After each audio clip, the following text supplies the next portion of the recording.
Play different. Greetings fellow Mac addicts. In this video we're looking at Gnop by Bungie Software. Yes, that is the very same Bungie that made Halo, Destiny, Myth, and one of my very favourite video game series, Marathon. This was back when Bungie was just one person, Alex Seropian, programmed by Alex S here. And it is in fact the very first piece of software ever released by Bungie. Now, some of the more astute among you may have noticed that Gnop spelled backwards is Pong, and that's because this is a Pong clone. And another note, I've been told it's pronounced Gnop, but I prefer saying Gnop because it's more fun to say and funnier, kind of like how underpants is more funny than underwear. You know what I'm saying. Anyway, let's just play, shall we? Yes, let's shall. Charge! So that's me on the right. You control with the mouse, which gives some nice smooth movement, much like my nice smooth voice. And if you hit the mouse button, it fires the ball. As you can see here, it's very much Pong. And I just scored a point there against the computer, because I am fantastic. Doink. Now there's one. Oh shoot. Well, that gives me a chance to explain the difference between this and other Pong games, is that it uses volleyball scoring. So the computer just got the ball past me, but it didn't score a point because I was the one who served. As in volleyball, you only gain a point if you are the one who served. Shoot.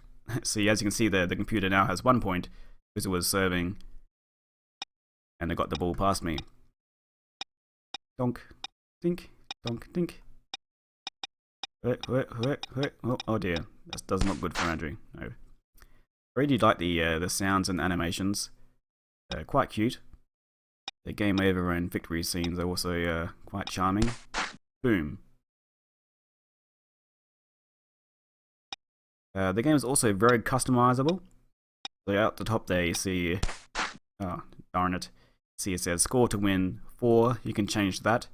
You can also change the size of the paddles, size of the ball, and the difficulty of the opponent.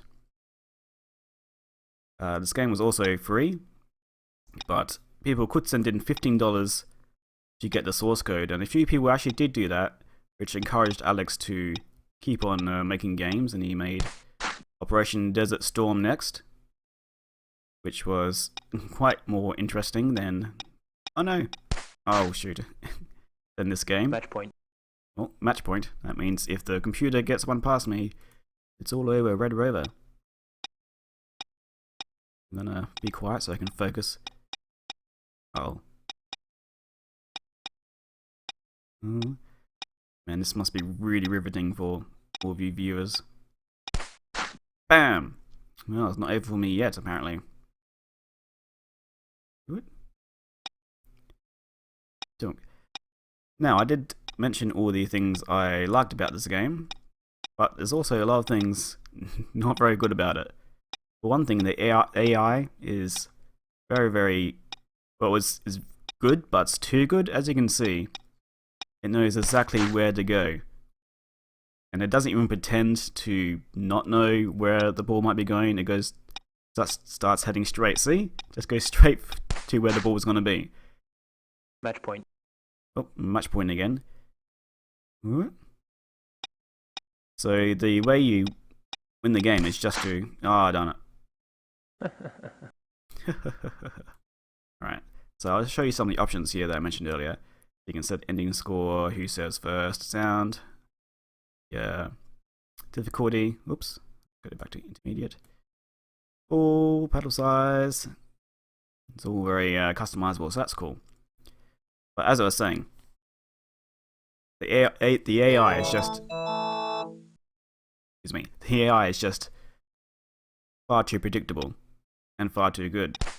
In fact, the only thing that the difficulty changes is how fast the computer moves to where the ball is going to be. Now, the interesting about this is that it actually makes the game very easy for you if you know how to manipulate the AI.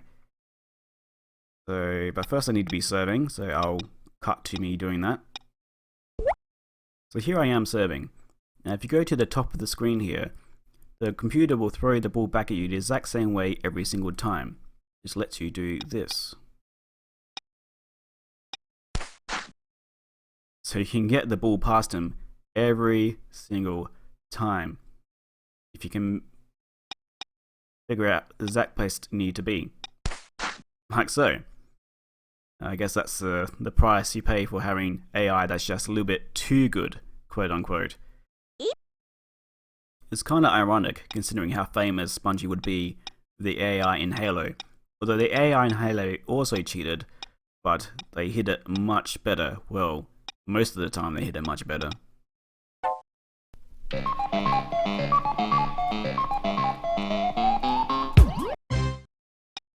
Other problems this game has is that it's only one player, and Pong, you know, as best as a two-player game, Breakout is basically what Atari made because they needed a one-player Pong. You also can't hit the ball with the size of the paddle. As soon as the ball hits an invisible barrier, that's it. If you want to play Gnop for yourself, Bungie actually made a Flash version which you can play on the website. I'll link to that below.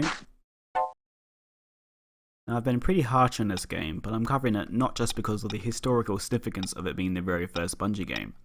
It also goes to show they can start very small, start with projects that aren't very impressive, such as a Pong clone that isn't very good, and still eventually move on to bigger and better things. Now, I'm not saying they're going to be a $1 million sensation like Bungie Software eventually was. All I'm saying is that don't get discouraged too early on, and to just keep on trying. And that's my message to you, dear viewer. That's my message to you.